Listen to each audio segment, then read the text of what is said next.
Naskah Carup Kanda Carang Satus. Pupuh pertama, Kasmarandana, 25 bait, bait 1-25, halaman 2-7. Mukadimah Penyalin. Dimulai dari bait, Isun Amimiti Anulis, ing Sajarah Carup Kanda. Diakhiri dengan bait, dan idep mana angahup, ing Sapangat Olia.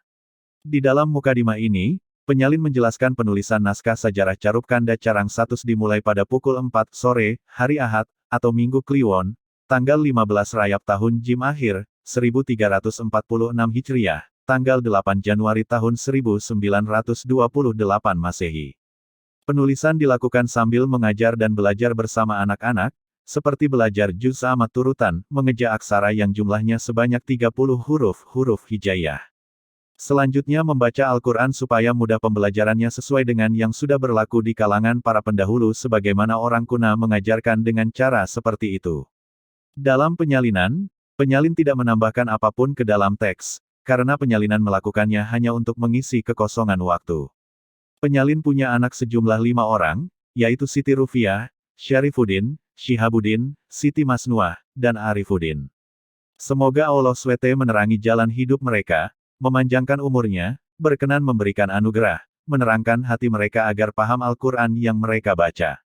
Semoga mereka terus belajar mengaji Al-Quran, Al-Barjanji, dan kitab-kitab kecil, kitab Sitin dan Safinah supaya nalar mereka semakin bertambah dalam memahami rukun Islam dan iman yang sesuai dengan ajaran agama Kanjeng Rasul, syariat Kanjeng Nabi Muhammad. Begitu doa dan harapan penyalin untuk anak-anaknya. Penyalin juga mengajarkan aksara Jawa dan aksara Walanda, huruf Latin, kepada anak-anaknya agar pengetahuan mereka bertambah dan agar bisa masuk sekolah supaya mengerti angga ungguh, sopan santun, andap asor, rendah hati, dan mengerti adab. Dalam menciptakan tembang mukadimah ini dengan penuh keterpaksaan penyalin membuat Candra Sengkala Titi Mangsa, dengan Sangkala Jonggol Manawe Pirang Bara, 1858 Saka, 1928 Masehi. Semoga Candra Sengkala ini sesuai dengan para ahli, jikapun tidak sesuai agar jangan dicela dan dicaci maki. Kurang lebih bahasanya sama, baik untuk ditambahkan agar enak larasnya. Ia merasa sudah tua tak dan kunjung mendapatkan kenikmatan, tenaganya sudah banyak berkurang, tidak memiliki pekerjaan karenanya tidak memiliki harta benda, hidupnya penuh prihatin selamanya dan sengsara semenjak anak-anak, karena rizkinya tidak ada, sudah menjadi takdir dari Allah yang agung, sekarang hanya terima menjalani.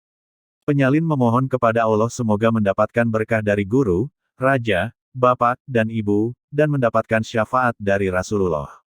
Kepada semua yang sudi membaca lontar naskah ini, baik bangsawan, tua, atau muda diminta maklumnya karena dirinya bukanlah bujangga, mohon maafnya di dunia dan akhirat. Janganlah membaca naskah ini sambil ngagir tengkurap karena itu akan membuat terlelap tidur, kalelesan karena naskah nantinya terkena air liur. Janganlah membaca naskah sambil makan kinang, sirih dicampur gambir, karena takut tersembur ludah merah sehingga aksara naskah menjadi samar. Jangan membaca berdekatan dengan lampu karena takut terkena percikan minyak tanah sehingga bacaan naskah menjadi rusak dan membuat tulisan menjadi kabur.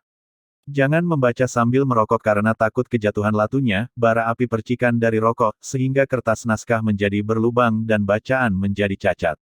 Dalam membaca naskah, Agara Nyala Dupa Makassar Kemenyan, jangan berhenti saat melakukan pembacaan untuk menghormati isi bacaan yang menceritakan keturunan para nabi. Mohon berkahnya, menurut keyakinan sang penulis, semoga kepada Allah Tuhan semesta alam, berkenan memberikan kekuatan agar dapat menyelesaikan penyalinan naskah yang bernama Sajarah Carup Kanda Carang Satus serta mendapatkan berkah.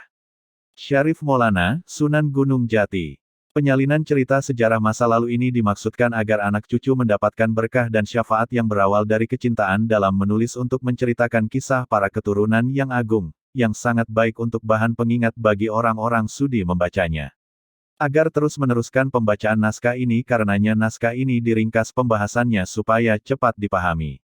Karena kebanyakan orang tidak mengambil pelajaran dari wawacan, bacaan, yang panjang. Asal selesai pembahasannya yang dapat meringkas cerita agar mudah ditangkap runtutan cerita yang beruntun jangan terlalu panjang pembahasannya. Dengan panjangnya pembicaraan tanpa keuntungan bagi pembaca banyak yang salah dalam mengambil kesimpulan disebabkan karena sulitnya bacaan kidung yang membingungkan susunan pembahasan. Oleh karenanya nanti naskah ini dibuat dengan bahasa Jawa. Tidak menggunakan persajakan, tidak menggunakan sastra yang sulit. Membicarakan yang mudah, yang sudah disebutkan dalam sejarah supaya runtut kronologis, hingga bagian akhir, supaya anak cucu yang bodoh dapat mengerti semua alur ceritanya. Setelah mereka semua sudah mengerti terhadap pembahasan sejarah, sungguh, janganlah itu dibuat untuk menertawakan dan merendahkan martabat para aulia, sebab itu akan mendatangkan walat kutukan. Sebaliknya, carilah berkah dari para aulia secara sungguh-sungguh. Karena mereka itu sebagai para pemula di Nusa Jawa dalam menjalankan agama Islam. Dari situlah permulaannya ajaran Islam. Janganlah kamu memandang langit. Hadapkan diri pada penglihatan nyata. Tenangkan hati pada perlindungan syafaat keramat.